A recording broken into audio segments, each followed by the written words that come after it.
Again, we're going to be talking about 3 ways to raise your average placement fee with minimum resistance and get clients to pay. Again, just to check the technology. If you can hear us live, just give us a hello in the comments so we know everything's working properly. Hi, folks. Good afternoon, good morning, good evening, depending wherever you are. Thanks for joining us. Again, we're going to be talking about 3 ways to raise your average placement fee with minimum resistance and get clients willing to pay. And just there's a few people going to tag.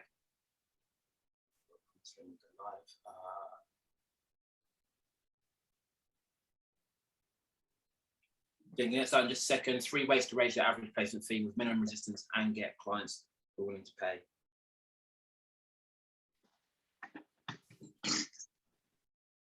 Awesome.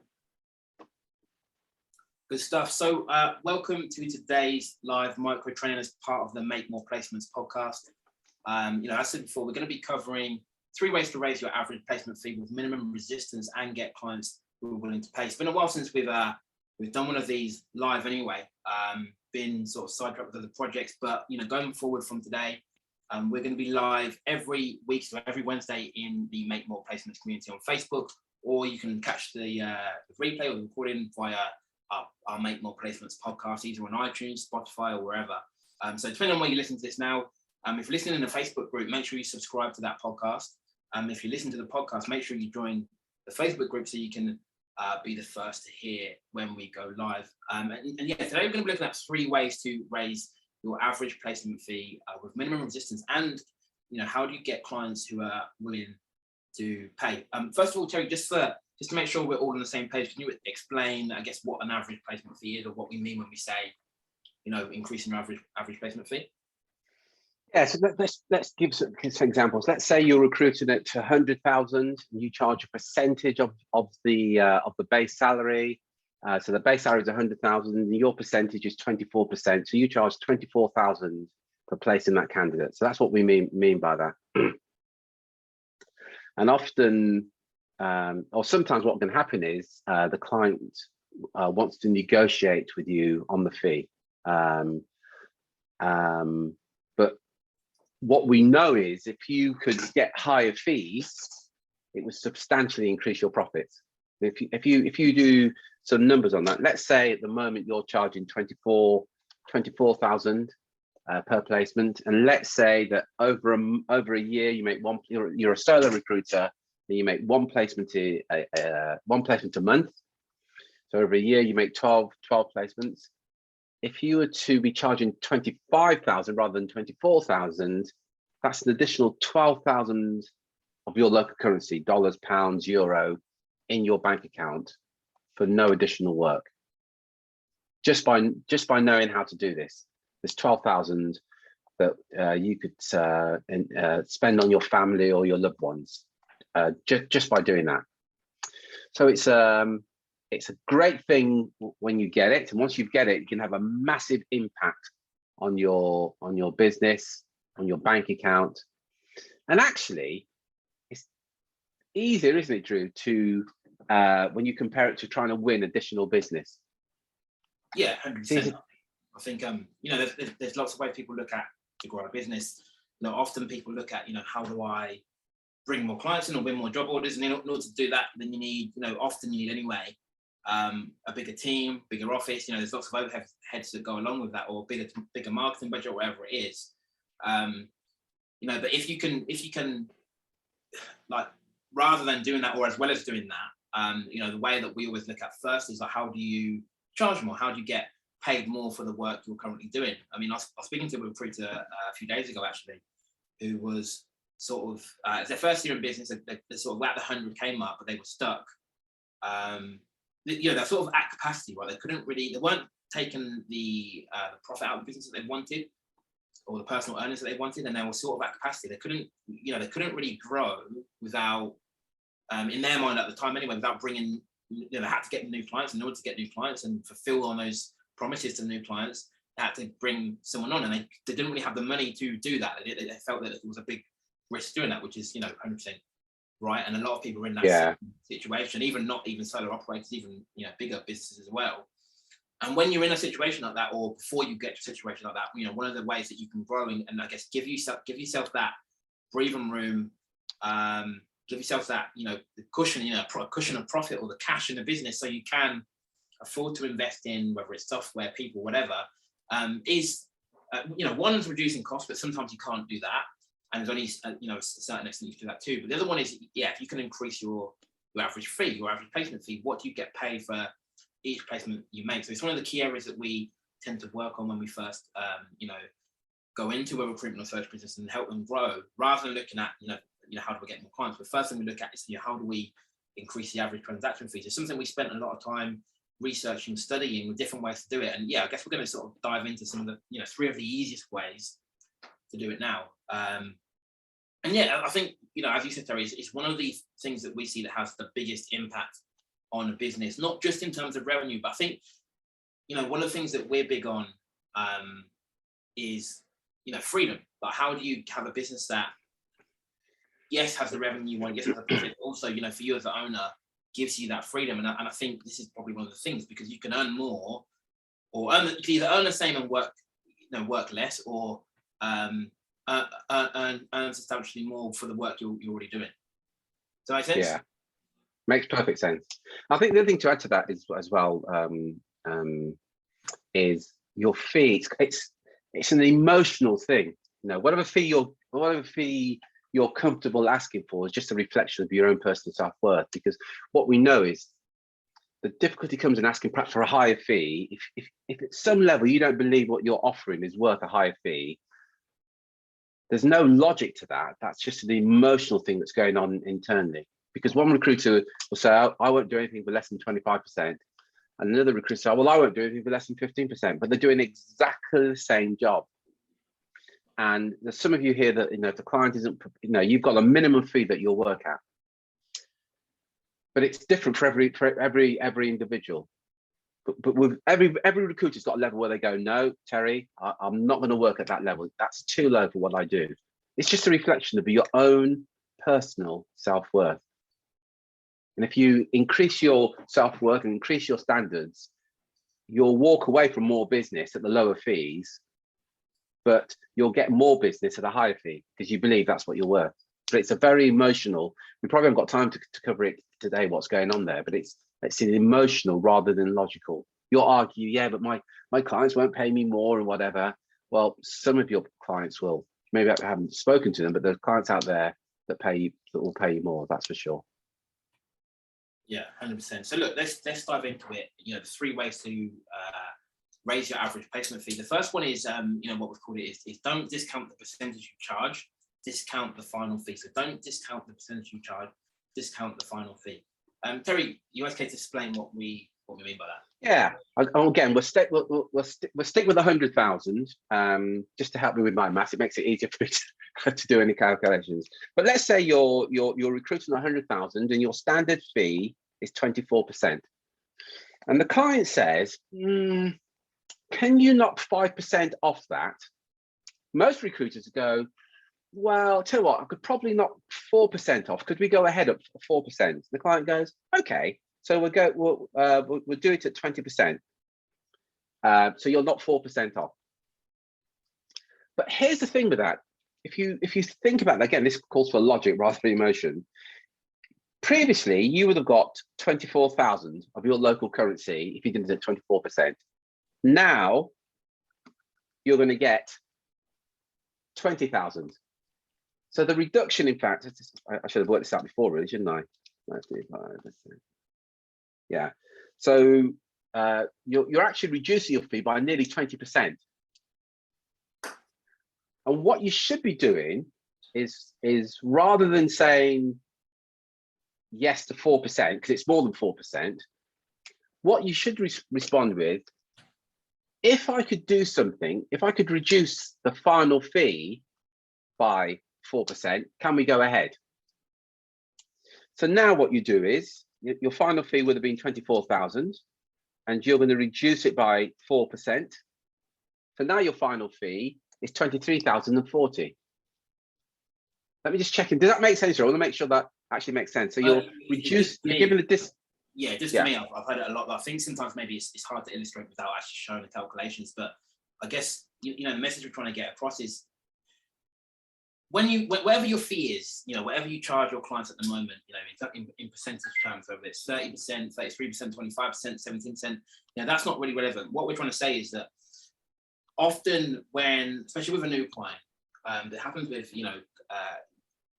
historical clients as well, is that when you give your fee, sometimes what we see happening is recruiters, they will reduce the client wants a discount, and we have to negotiate on that sometimes. Sometimes we feel like if we want to win-win, have the client feel that they've made a win, have us feel like we've made a win, you might need to negotiate on the final fee, right? And you can accept that. But what a lot of recruitment business owners make the mistake of doing, and it's the consultants do it as well, is that rather than doing what we're saying to do, which is to negotiate on the final fee, they negotiate on the percentage they charge. So rather than charging, let's say 20%, they charge 17%, or rather than charging 25%, they charge 20%, versus just knocking that 5% off the final figure, whatever that happened to be. And I think so when you do that, it's a significant difference in the, I guess, the revenue that you take off. And then it's not just about the revenue, it's about the profit as well.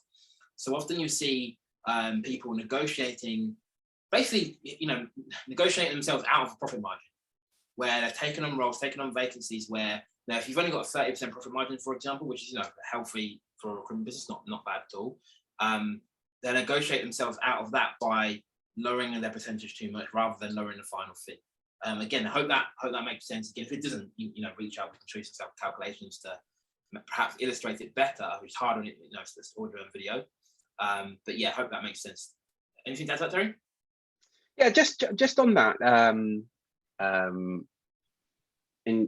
Years ago, when I used to go to recruitment firms and help with their negotiations with their consultant, another thing that consultants would say is the client would say, "What are your fees?" And the consultant would say, "Our standard fees are," and then give the number.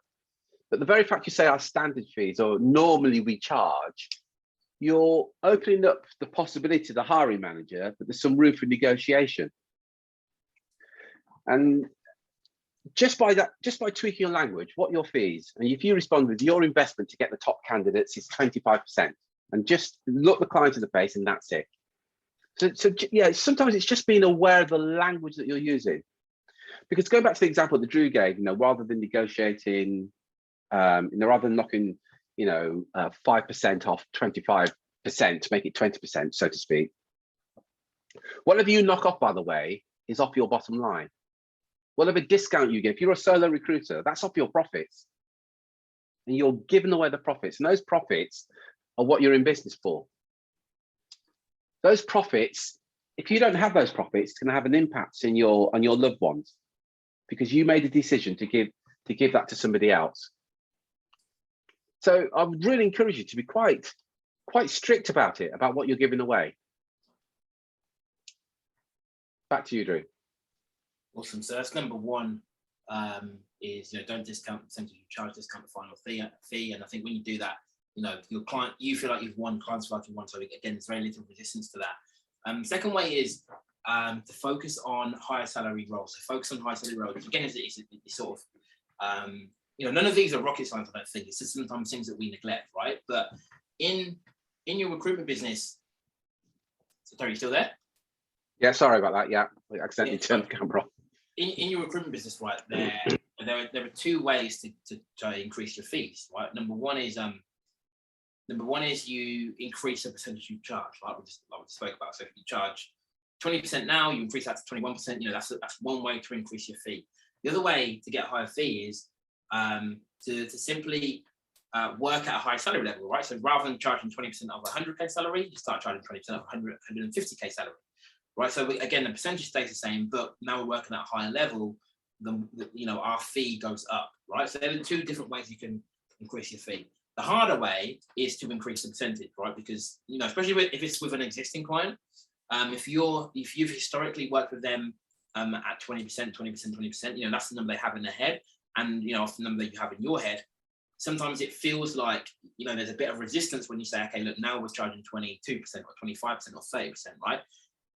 There's often zero resistance when it's not about the fee that you charge or the percentage that you ask for. It's about the salary level that you operate at, right? So that's another way that you can do it with very little resistance from new clients or existing clients. So what we're basically saying is, you already have a network of clients who you can tap into and instead make them your candidates, right? If you look at everyone you've worked with in the past as a client, they would now become your candidates, and you effectively just redirect your marketing efforts to higher salary roles, and what's your average placement fee, effectively increase overnight.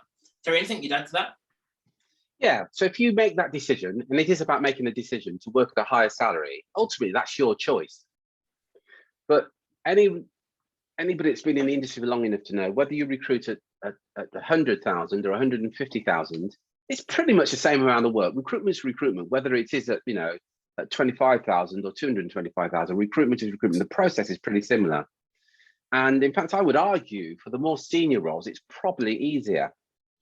So if your average fee at the moment is 20% and you're recruiting at 100,000, every placement you make is worth 20,000. But if your average salary goes up to 150,000, every placement you make is now 30,000. So you're getting a third more in terms of revenue that you're generating for the same amount of work.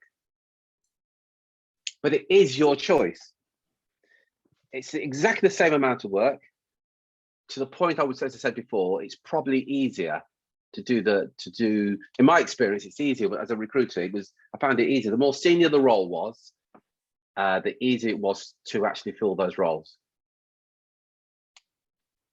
And some people argue, well, there aren't as many senior roles. And you're right, there aren't as many senior roles. But again, do the maths on this. You don't need as many senior roles, because if you're doing one role a month, every month, what do we say, at 20,000, didn't we? Yeah. So in a year, you're generating 240,000. So if you only do 8 roles a month at 30,000, you're generating the same amount of income, but of course you're working a third less. So you're right, there will be less roles, but you'll get paid more for the roles that you actually fill.